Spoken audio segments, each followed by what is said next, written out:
Past में हमारे साथ बहुत सी ऐसी चीज़ें हो जाती है जिसकी वजह से हम कई बार बहुत ज़्यादा भटक जाते हैं, जिसकी वजह से ना तो हम पूरी तरह आज में रह रहे होते हैं और ना ही पूरी तरह कल में। हम यार अगर बार बार उससे भागने की कोशिश करते भी हैं तो भी वो घूम फिर कर हमारे सामने इस तरह से आकर खड़ा हो जाता है जैसे मानो वो हमारा पीछा कर रहा हो। देखो यार, मैं आपको एक चीज क्लियर कर दूं कि पास्ट से भागना कोई सॉल्यूशन नहीं होता, बल्कि उससे लड़ना ही आपको उससे जीतने पर मजबूर करता है। अगर आप उससे भागते हो तो वो आपका पीछा करेगा, और अगर आपने उससे लड़ना शुरू कर दिया तो वो ही पास्ट आपका सारथी बनना शुरू हो जाता है। और यार, पास्ट एक कीचड़ की तरह होता है। जिस तरह आप एक कीचड़ में गिर जाते हो और फिर उठकर खुद को साफ करते हो और फिर आगे की तरफ बढ़ने लगते हो, ठीक वैसे ही पास्ट में आपकी चॉइस होती है। अब पास्ट जो कि एक कीचड़ है, उसमें आप गिर तो गए हो, मगर अब उससे बाहर निकलना है या उसमें पड़े रहना है, ये आपकी चॉइस होती है। आपका पास्ट कितना भी बुरा क्यों ना हो, आज वाली बातें आपको किसी भी तरह के पास्ट से निकाल कर नई लाइफ को जीना सिखाने में बहुत बड़ी मदद करेगी। तो बस आप जुड़े रहो इस वीडियो में आखिरी तक। तो चलिए दोस्तों, शुरू करते हैं। सबसे पहले है, अब अपने फ्यूचर पर नजर डालनी शुरू करो। असल में यार, जब पास्ट में चीजें घट रही होती है ना, तब तो हम बहुत ही ज्यादा टूटा हुआ और अकेला फील करते हैं कि ये सब क्यों हुआ और क्यों हो रहा है।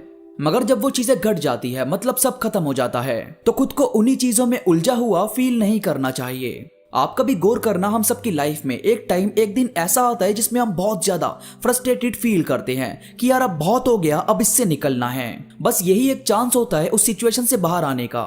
जब भी जैसे ही आपका दिल करे कि अब इससे बाहर निकलना है, ठीक उसी दिन से अपने फ्यूचर पर गौर करना शुरू कर दो कि अब लाइफ में क्या किया जाना है। क्योंकि जो हो चुका है हम उसे भले ही ना बदल पाए, पर जो होने वाला है हम उसे तो बेहतर बना ही सकते हैं। इसके बाद है, इस टाइम आपको सपोर्ट सिस्टम की सबसे ज्यादा नीड होती है। अब जैसे एक लड़की थी, मतलब होगी 10-12 साल की, तो उसके चाचा ने और उनके बच्चों ने मिलकर उस लड़की के घर के नाम के नकली कागज बना लिए और ये दावा करने लगे कि ये घर उनका है। और बहुत ज्यादा लड़ाइयां होने के बाद उन्होंने उस लड़की के परिवार को और उस लड़की को उस घर से बाहर निकाल दिया। अब यार, जैसे ही उसके पापा ने ये चीज देखी कि अब वो कहीं के नहीं रहे, तो सबसे पहले उसके पापा को हार्ट अटैक आया और उनकी तुरंत मौत हो गई। अब सिर्फ यही और इसकी मम्मी अपनी फैमिली में बचे थे। कुछ दिन बाद उसकी मम्मी की हालत भी बिगड़ने लगी। उसके पापा के जाने के बाद उसकी मम्मी की हालत ऐसी हो गई थी जैसे कोई मछली बिना पानी के। और फादर के 1 महीने के बाद मम्मी भी गुजर गई। अब इसके पास कोई नहीं था। अब यार, अगर ये यहाँ पर रुक जाती और सब कुछ छोड़ देती तो सब कुछ खत्म हो जाता, मगर ये यहाँ रुकी नहीं। इसने बच्चों के अनाथ आश्रम में जगह ली, वहां कुछ पढ़ाई वगैरह की, उसके बाद कोई छोटी मोटी जॉब करके अकेले रहना शुरू किया और यहां से वकालत की पढ़ाई की। और वहां जो इसे सपोर्ट मिला, मतलब जो ज्ञान इसे मिला कि रियल में धोखाधड़ी से कैसे बचा जाता है, किस तरह नकली कागज वगैरह की जांच होती है, ये सब कुछ इसने वहां से सीखा और अपने ही शहर की टॉप लॉयर बनी। और फिर अपने चाचा के घर कोर्ट के ऑर्डर के साथ पहुंची। अब क्योंकि उसके चाचा के पास नकली कागजात थे तो उनकी नौकरी गई, उनका घर गया। चाचा के बच्चों के ऊपर 420 का केस बना और इस तरह उसे अपनी चीजें वापस मिली। अगर यार आप पास्ट की गलतियों की वजह से, बुरे वक्त बुरे लोगों की वजह से रुक गए तो बस रुके रहोगे। आपको अपना सपोर्ट सिस्टम ऐसा बनाना होगा जिनसे बात करके आपका माइंड फ्रेश हो जाए। और इसके बाद है वो लोग जो अभी भी आपको पुरानी बातों में उलझाते हैं, जो बार बार आपसे वही बात डिस्कस करते हैं जो बात आप नहीं करना चाहते।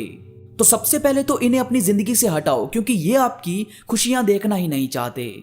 इन्हें यही चाहिए कि आप इन चीजों में उलझे रहो और लाइफ में कभी कामयाबी हासिल ना करो। भाई, सक्सेस होकर दिखाओ उन लोगों को जो आपके असफल होने का वेट करते हैं। और यार, पेशेंस रखना बहुत जरूरी है। अगर आप ये सोचोगे कि सब एकदम से हो जाए और आप एकदम से उस नेगेटिव लाइफ से बाहर आ जाओ, तो ऐसा कभी नहीं होगा। रात के बाद सवेरा कभी भी एकदम से नहीं होता, हाँ मगर होता जरूर है। तो यार, खुद में जरा सब्र रखो, बट कभी भी पिछली बातों को सोचो मत। उन चीजों को माइंड में रिपीट मत करो जो ठेस पहुंचाती है। खुद पर काम करना शुरू करो, खुद को बिजी रखना शुरू करो। बाहर घूमना, अच्छा खाना, अच्छा पहनना, इन सब चीजों पर ध्यान देना शुरू करो। फिर सब कुछ ऑटोमेटिकली आपके हक में होने लगेगा। दोस्तों, उम्मीद करता हूं ये बातें आपको आपके बुरे पास्ट से निकालकर नई लाइफ को जीने में मदद करेगी। वीडियो पसंद आई तो प्लीज लाइक करो और कमेंट करके मुझे जरूर बताओ। और यार, कल मैंने इंस्टाग्राम पर पूर्वी नाम से एक कहानी पोस्ट की है जिसे काफी लोगों ने बहुत ज्यादा पसंद किया। आपको वो कहानी इंस्टाग्राम IGTV पर मिल जाएगी। इंस्टा और फेसबुक पर मैं काफी चीजें अपडेट करता रहता हूं जो मुझे यकीन है कि आपको जरूर पसंद आएगी। इन दोनों जगह मुझसे जुड़ना बिल्कुल भी ना भूले। इंस्टाग्राम और फेसबुक का लिंक नीचे डिस्क्रिप्शन में मौजूद है। तो अभी के लिए बस इतना ही। मैं मिलूंगा आपसे नई वीडियो के साथ, तब तक के लिए धन्यवाद।